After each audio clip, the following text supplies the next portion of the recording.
નમસ્કાર, હું છું રાહુલ વેગડા. આપનું સ્વાગત કરું છું એશિયાના સૌથી જૂના અખબાર મુંબઈ સમાચારના ડિજિટલ પ્લેટફોર્મ પર. ચાલો જોઈએ આજની મુખ્ય હેડલાઇન્સ.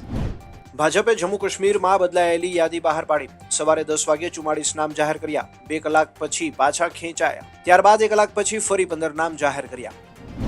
રાજસ્થાનના અજમેરમાં ભારે વરસાદને કારણે શહેરના અનેક વિસ્તારોમાં પૂર જેવી સ્થિતિ સર્જાઈ. પાકિસ્તાનના બલુચિસ્તાનમાં મોટો હુમલો. હુમલાખોરોએ લોકોના આઈડી કાર્ડ તપાસી તેમાંથી પંજાબી મૂળના 23 લોકોને અલગ કરી તેમની હત્યા કરી નાખી.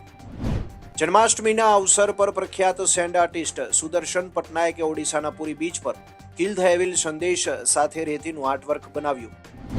ગુજરાતમાં ભારે વરસાદની સ્થિતિને ધ્યાનમાં રાખીને મુખ્યપ્રધાન Bhupendra Patel state emergency operation centre પહોંચ્યા. મુખ્ય સચિવ રાજકુમાર, મહેસૂલ, માર્ગ અને મકાન સહિતના વિભાગના અધિકારીઓ ઉપસ્થિત. જિલ્લા કલેક્ટરો તથા પ્રભારી મંત્રીઓ વિડીયો કોન્ફરન્સથી જોડાશે. હવામાન વિભાગ, એનડીઆરએફ, કોસ્ટગાર્ડના અધિકારીઓ રહેશે ઉપસ્થિત.